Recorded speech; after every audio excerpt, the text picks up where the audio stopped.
Welcome to the House of Jacob Bible Study class. The title of today's lesson is Idolatry in the Church, Past and Present. I'm Dwayne. I'll be your reader. Teaching the lesson today is Brother Danny, and I now turn you over to Brother Danny. First of all, I want to thank the choir for two very nice.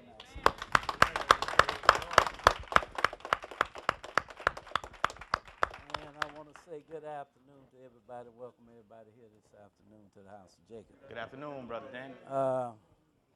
As Brother Dwayne said here, the title of today's lesson is Idolatry in the Church, both past and present. Most people, when they think of idolatry, they do not think of people too much, especially that's under what we call the Christian faith, being involved in idolatry. We're going to find out that that is not the case. Most of the world that is worshiping today, they are dealing in idolatry. And we're going to show you that. We're going to take you back and show you how the church dealt in idolatry in the days past. But we're going to show you how it's still being done even today. We're going to begin this lesson first by showing you where the church was established, or when the church was established. We're going to go back to Acts chapter 7, and we'll begin reading at verse 35. Acts 7, we'll pick it up at verse 35. I don't think I'm doing anything up here wrong. Okay. So now, as I said, we're going to start back in Acts chapter 7. We're going to begin reading at verse 35. And we're going to show you when the church was established, and then we are going to show you some of the things that the Lord commanded the church to do. Because the church was supposed to worship God according to his commandments. They were supposed to do exactly as the Lord had instructed them to do. And we'll begin reading at Acts 7, begin at verse 35. Acts 7 and verse 35. Okay, go ahead and read, brother. This Moses, whom they refused, saying, Who made thee a ruler and a judge? The same did God send to be a ruler and a deliverer by the hand of the angel which appeared to him in the bush. Now, he's taking you back to when the Lord delivered Israel out of Egypt by the hand of Moses. And that is what he's talking about here. Go ahead and continue reading. He brought them out. After that he had showed wonders and signs in the land of Egypt, and in the Red Sea, and in the wilderness 40 years. Go ahead. This is that Moses which said unto the children of Israel, A prophet shall the Lord your God raise up unto you of your brethren. Like unto me, him shall ye hear. Go ahead. This is he that was in the church in the wilderness with the angel which spake to him in the Mount Sinai, and with our fathers, who received the lively oracles to give unto us. Now, he said, this is that Moses that was with the church in the wilderness, and this is when the church actually got started. It got started in the wilderness. You know, the church didn't get started in Acts 2nd chapter.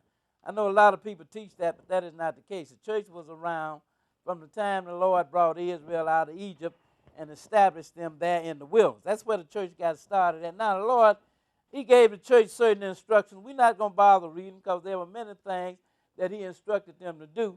But we're going to go back to Exodus chapter 20. And we'll pick it up at verse 1. Exodus 20, and we'll begin reading at verse 1. 20 and 1. Lord gave the church specific instructions as to how it is that they should worship him. Now, if you were a part of the church, then you had to follow these instructions. And that still even applies today as well. And that's what many people don't understand. God still have instructions that the church is supposed to be following. And most of people who profess to be a part of the church, they have gotten away from these instructions.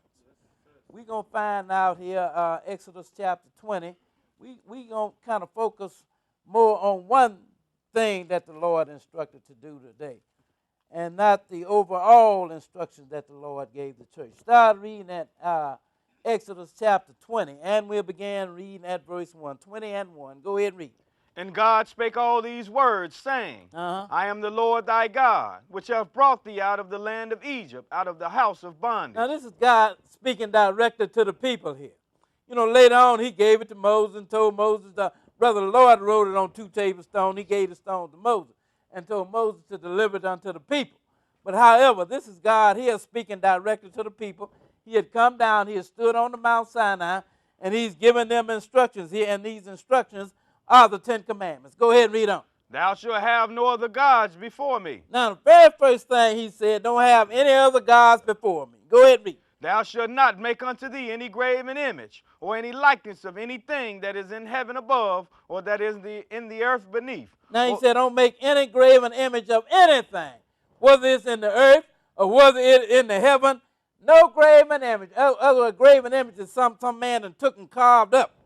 Now he said, don't make any graven image or anything that is the likeness of in heaven, or that is in the earth, or that is in the water. Go ahead and continue to read. Or that is in the water under the earth. Go ahead and read. Thou shalt not bow down thyself to them, nor serve them. Go ahead. For I, the Lord thy God, am a jealous God, visiting the iniquity of the fathers upon the children unto the third and fourth generation of them that hate me. Now the Lord letting you know he is a jealous God. That's why he's telling you don't deal with any other God. You know, he requires total devotion unto him. And he resents any competition whatsoever. So now that's why the Lord told you, he said, now, don't make no image of anything in the earth or in the heaven or in the waters or anywhere. He said, for I, the Lord your God, am a jealous God. Now, let's go over to Deuteronomy chapter 4. And we'll begin reading at verse 10. Deuteronomy 4, and we'll pick it up at verse 10. 4 and 10. These are the instructions that the Lord has given to the church. And as I said earlier, you know, he went on to tell you about don't kill, don't steal, and all of that. And remember the Sabbath day and keep it holy and all of that as well. And so now all of these instructions you have to follow, but we are just focusing on this one thing today, and that is dealing with some other God, because that is a serious offense, and it can get you killed. It got men stoned in the past, and it can get you thrown in the fire today. Make no mistake about it. You know, if God stoned men in the past for serving some other God, then you think somebody going to come along in this generation and serve some other God and they not going to suffer some kind of punishment for it? That is not how God operates. You know, because that would be respect the person, wouldn't it? You know, now he done had this man stoned to death back then for serving some other God. Now you going to come along in this generation and serve some other God, and God ain't going to do nothing to you about it. That would be respect the person, and God truly is not a respecter person. Let's start reading here Deuteronomy chapter 4. And we'll begin reading at verse 10. Deuteronomy 4, and we'll pick it up at verse 10. 4 and 10. Now, Moses is just reminding the people here of what God did when he came down and stood on the Mount Sinai, when he gave them the 10 Commandments. Now, start reading at verse 10. 4 and 10. Go ahead and read. Especially the day that thou stoodest before the Lord thy God in Horeb, when the Lord said unto me, gather me the people together, and I will make them hear my words, that they may learn to fear me all the days that they shall live upon the earth, and that they may teach their children. And ye came near and stood under the mountain. Now he said, yeah, you know, and he's talking about when the Lord came down, stood on Mount Sinai. We didn't bother reading it. Exodus 19, it tell you. And the Lord told Moses, gather me the people together, that they may hear my words. Now, and he said, and that they might teach them unto their children, and even their sons, and their sons' sons. Every generation should have been taught this.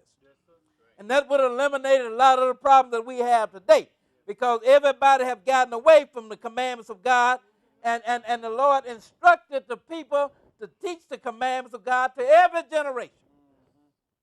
So now you see what we are left with here, because nobody has followed the instruction.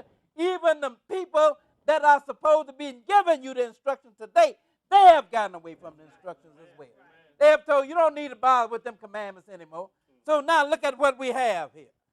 Look at your children. That's all you got to do, just look at your children. Go ahead and read some more. And the mountain burned with fire unto the midst of heaven, with darkness, clouds, and thick darkness. And the Lord spake unto you out of the midst of the fire. Ye heard the voice of the words, but saw no similitude. Now you say you heard the voice of the words, but you didn't see no similitude. In other words, God didn't show you nothing. So you can go back and say, well, God looked like this or God looked like that. No, you didn't see. The people didn't see nothing. All they heard was the voice, and they knew it was the Lord's voice too. That's why they was ready to run. They said, Moses, you go talk to him. We don't want to hear that voice anymore. At least we die. So now they knew it was the voice of the Lord, but he did not show them any similitude. Go ahead and read on. Only ye heard a voice. Go ahead. And he declared unto you his covenant, which he commanded you to perform, even 10 commandments. You said, well, that is the old covenant, but guess what? You know, and Israel did break the old covenant as the book says. But the Lord said, I'm going to make a new covenant with the house of Israel and with the house of Judah. He said, this time, instead of putting them on some stone, I'm going to write it in their heart. I'm going to write it in their mind. So same commandment. Wasn't nothing wrong with the commandments.